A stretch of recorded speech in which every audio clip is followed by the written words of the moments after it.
नमस्कार, एक बार फिर आप सभी का स्वागत है आज के कार्यक्रम में। मैं हूं पूर्णिमा शर्मा। 28 जून 1921 में अनडिवाइडेड आंध्रा के वारंगल डिस्ट्रिक्ट में पीवी नरसिम्हा राव का जन्म हुआ, भारत के 9वें प्रधानमंत्री। और एक तरह से कहा जाए तो उन्होंने वो जो जगह थी वो पाली जो कि भारत के इतिहास में उनको जो मिलनी चाहिए थी। किस तरह से उन्होंने आर्थिक जो सुधार है उनकी शुरुआत की, इंडस्ट्रियल रिफॉर्म्स किए, इकोनॉमिक रिफॉर्म्स किए। और साथ ही जो हम देखते हैं कि महिलाओं को जो लोकल बॉडीज और जो ग्राम पंचायतों में जो जगह मिली, जो 33% रिजर्वेशन मिला, वो नरसिम्हा राव के प्रधानमंत्री रहते हुए मिला। 1991 क्यों एक बहुत ही महत्वपूर्ण साल था और किस तरह से उसमें भारत की जो बदलाव की शुरुआत हुई, उसकी नींव पड़ी, इस पर बातचीत करने के लिए हमारे साथ मौजूद है Sanjay Baru ji. He is a senior journalist and he is former media advisor to the Prime Minister of India during Prime Minister Manmohan Singh's tenure. A very warm welcome to Sanjay Baruji to our show. Thank you. Thank you very much, Punya. So, Sanjay Baruji, you have mentioned in your piece that, and in your book also, that he was the first accidental Prime Minister of India. Have we been able to give him his due credit as a nation? No, I'm afraid the country and his own party have not given him the due credit as a nation.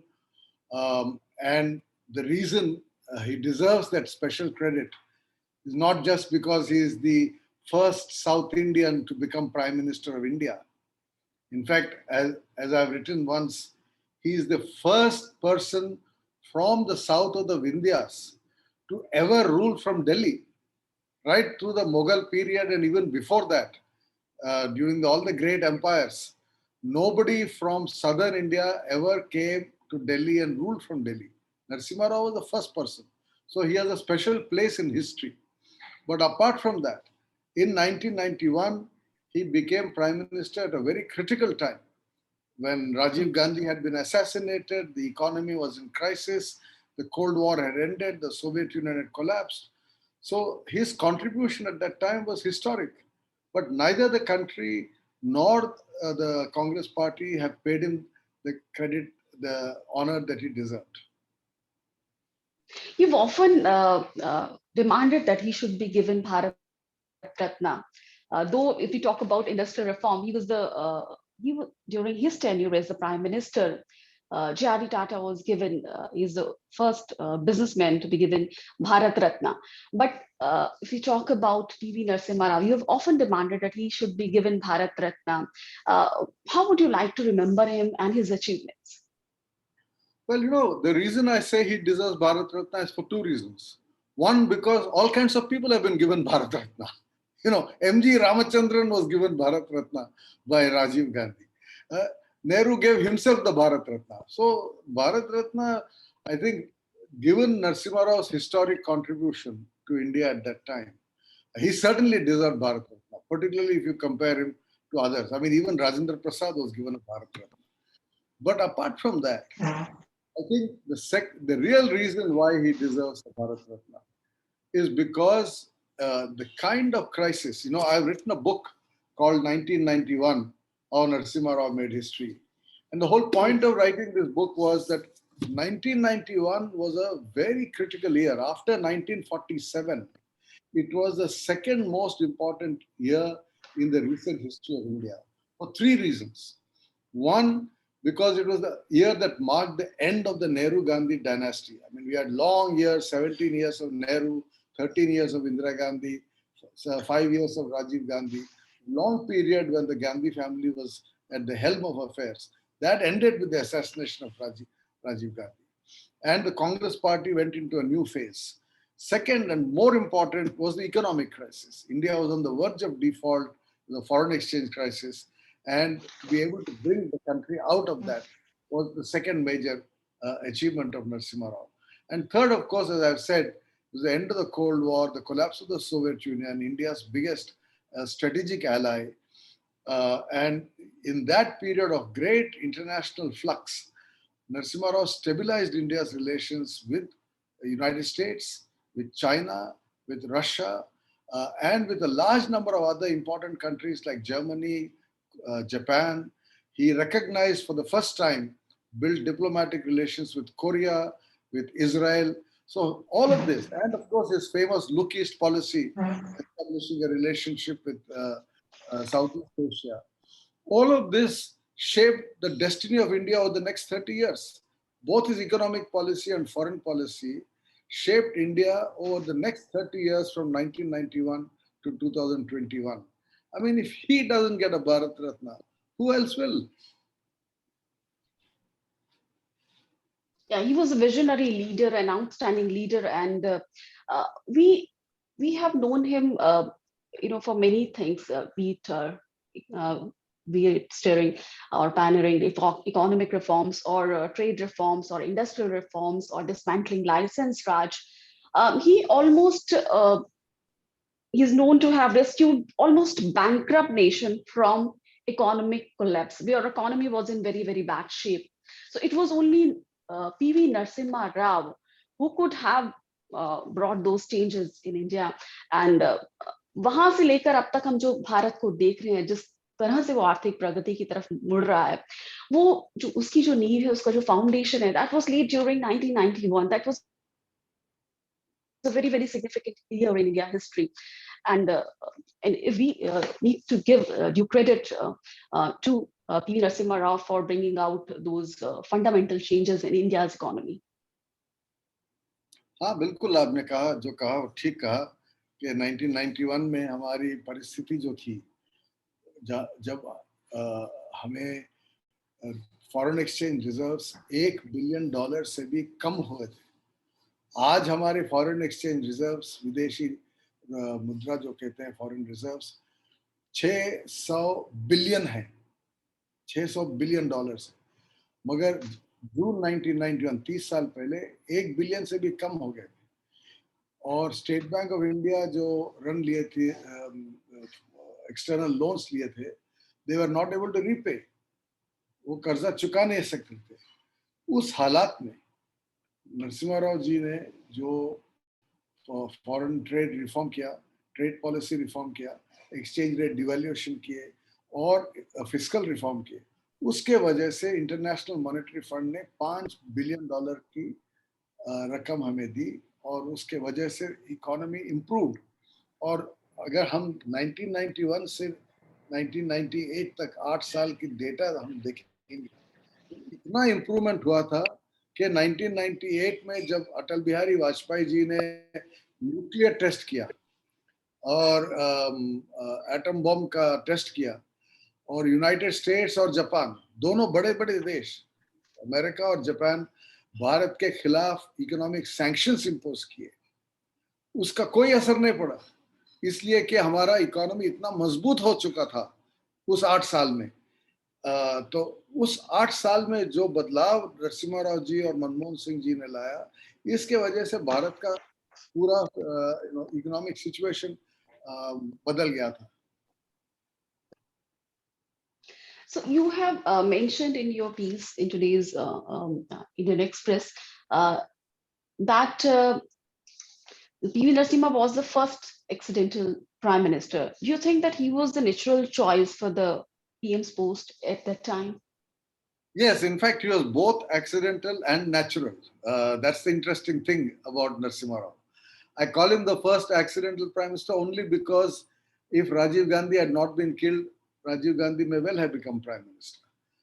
Though it is not very clear, because if you look at the 1991 election data, you see Congress was not doing well till the date when Rajiv ji was assassinated in the first phase of the election. But once he was assassinated, in the second phase, there was a huge sympathy wave in favor of Rajiv Gandhi and the Congress party, and therefore the Congress won. Whatever the dynamics of that situation, the fact is that because of Rajiv Gandhi's assassination, Narasimha Rao became prime minister. That is why I call it first accident. But he was also the natural choice, because once Rajiv Gandhi was killed, if you look at the senior leadership of the Congress party at that time, there were 5 people who were important leaders or important congressmen. One was R. Venkatraman, who had already become President of India. Second was Shankar Dayal Sharma, who had already become Vice President of India. Third was Narayan Dutt Tiwari, who lost the election in May 91. Fourth was Sharad Pawar, who was one of the major candidates. And fifth was Arjun Singh, who was also a candidate.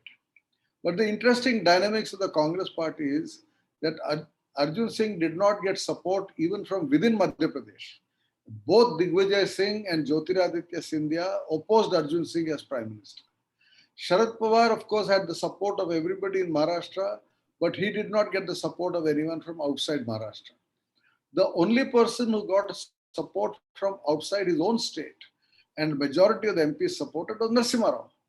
And that was because he was from Andhra Pradesh, and all of South India supported him. Tamil Nadu MPs, Kerala, Karnataka, Andhra Pradesh, and even Orissa, all the 5 southern peninsular states.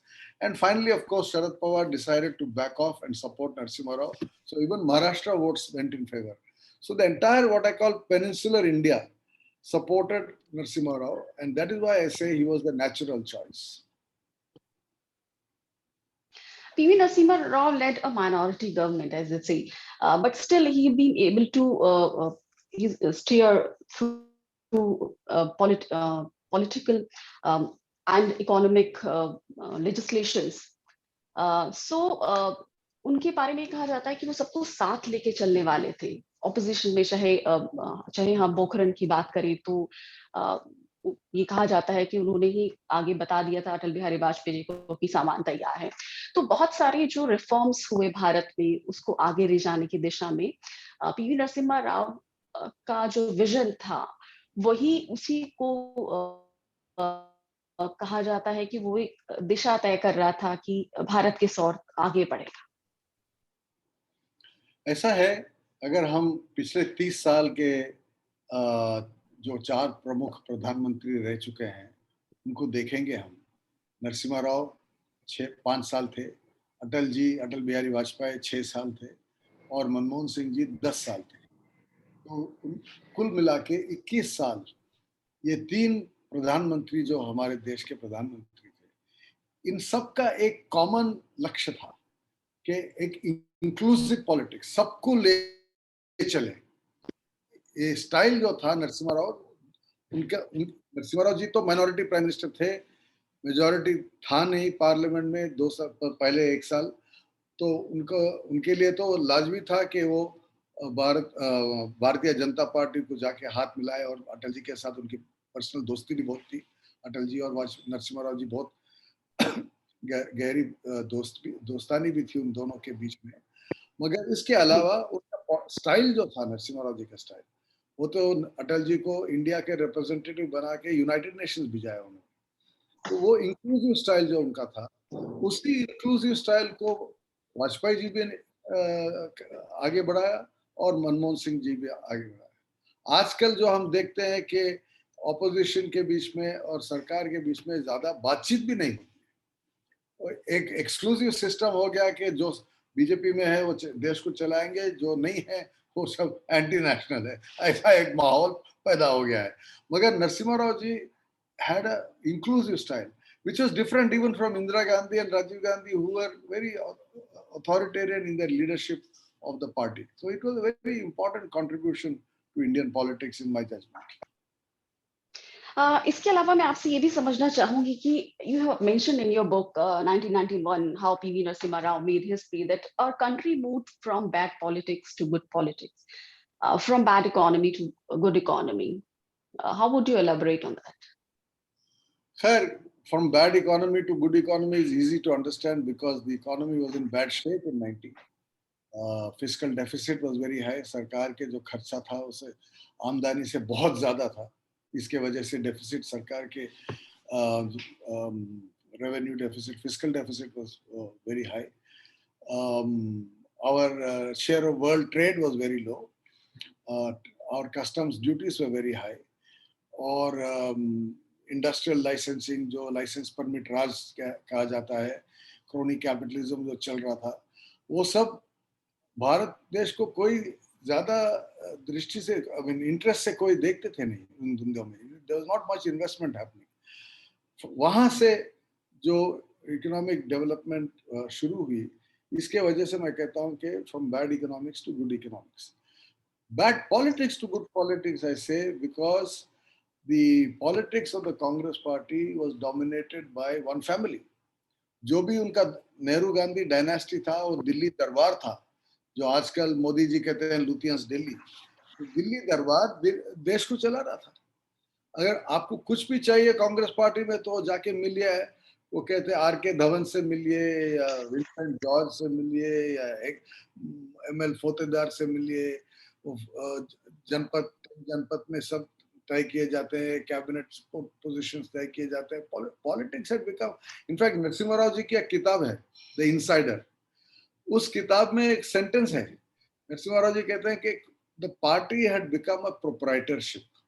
This is exact quote from Narasimha Rao. The party has become a proprietorship. तो Congress party को एक business के तरह चला रहे थे कि एक फैमिली चला रही थी, जैसे लॉट ऑफ इंडियन कंपनीज और फैमिली ओन्ड कंपनीज, या अंबानी का कंपनी हो, अदानी का कंपनी हो, किसी का भी हो, ऐसा कांग्रेस पार्टी भी ये गांधी फैमिली का पार्टी बन गया था.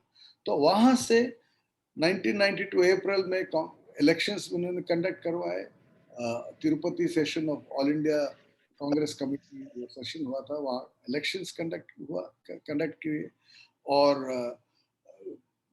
रीजनल लीडर्स जैसे मध्य प्रदेश से दिग्विजय सिंह जी, या केरला से Antony Karunakaran, different political leaders from different parts of India were given increasing powers. State governments were given more powers.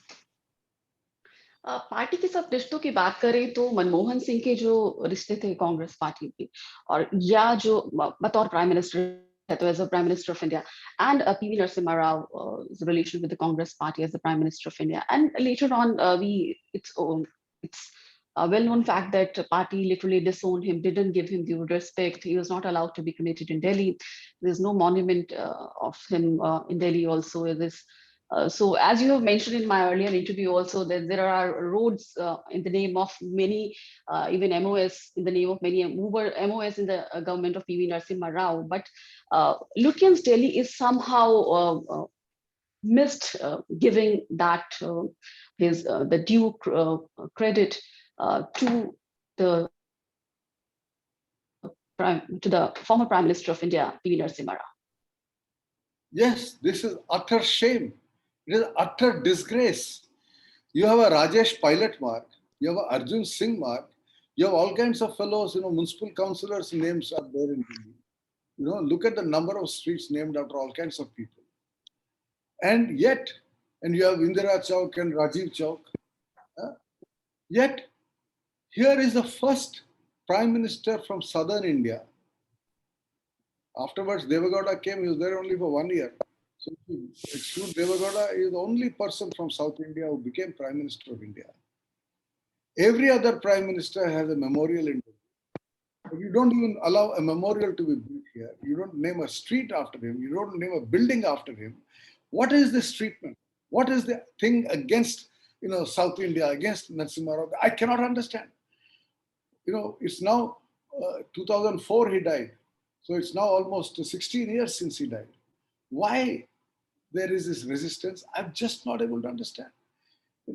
This is really something I feel very strongly about.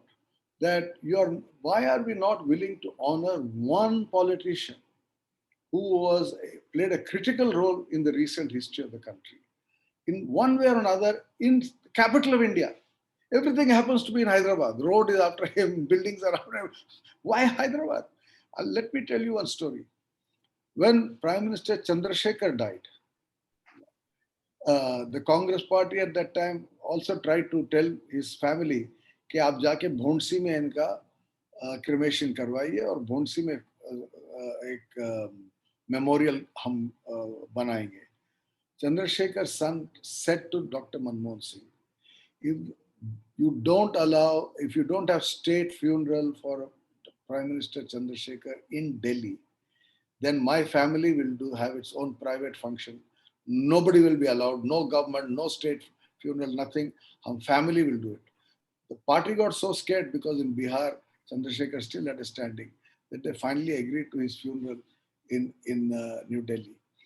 But Narasimha Rao's family was very mild. They said, "ठीक है, we'll go to Hyderabad." And they went on. Narasimha Rao had a very quiet and inclusive political approach. Do you think that the current government need to learn from him, because as they're facing roadblocks in liberalizing agriculture sector? Yes, this is a very important question, and I must say that not just Narasimha Rao, as I mentioned earlier, 3 prime ministers, Narasimha Rao, Atal Bihari Vajpayee, and Jawaharlal Nehru, Manmohan Singh, all 3 of them pursued inclusive politics of taking everybody along. They spoke to the opposition. The number of times Dr. Manmohan Singh spoke to the opposition, whether in the nuclear deal or on some other issue. But today that sense of dialogue is not there. For the first time, we saw the Prime Minister reaching out to some leaders from Jammu and Kashmir, and there he said, sitting across a table and having a dialogue is important. Why don't you have that kind of a dialogue with other opposition leaders? So I think there is a lot that the current leadership can learn from the example of Prime Minister Narasimha Rao, of Atal Bihari Vajpayee, and Dr. Manmohan Singh. Thank you. So my last question to you, Sanjay Baruji, would be, how would you like to remember him, or any your personal any anecdote you would like to share with the viewers? No, I mean, I think the fact is that recognizing the need to remember him is itself a great thing, because you look at this morning's newspapers, nobody even recalled the fact that this was his centenary. Only Telangana state government had a function, not even the Andhra Pradesh government. And he was chief minister of both the combined states of Andhra Pradesh and Telangana, not just of Telangana. He was chief minister of the combined state. He was prime minister of India. So I think if the only thing I would say at the end is, let us pay him some courtesy, and let us pay his memory courtesy. Let us show some, decency and dignity in honoring someone who did play an important role in turning the fortunes of this country around. He transformed India, he transformed our country by bringing about those economic reforms, trade reforms, dismantling license Raj, bringing out very political and social changes in the society also, and redefining our foreign policy, and many other things we might have missed in during this short conversation, because PV Narasimha Rao, his personality is such big that many books have been written about him, and this 20 minutes conversation is too less to discuss such a larger than life picture of PV Narasimha Rao. So let me say, people can read my book and make up for it. Yeah, sure. You read this book, 1991, How PV Narasimha Rao Made History. और जाहिर तौर पर जो काम PV Narasimha Rao ने भारत के लिए किया, चाहे आर्थिक सुधारों की बात हो, चाहे विदेश नीति की बात हो, चाहे तमाम तरह के बदलाव देश में लाने की बात हो, जो जिस तरह की तरक्की के पथ पर हम आगे बढ़ रहे हैं, वो तभी संभव हो पाया क्योंकि उनकी नींव 1991 में 1991 में रखी गई थी। बहुत बहुत शुक्रिया संजय बारूजी हमसे बात करने के लिए, और भारत के पूर्व प्रधानमंत्री पीवी नरसिम्हा राव की शख्सियत पर विस्तार से चर्चा करने के लिए धन्यवाद। धन्यवाद, शुक्रिया।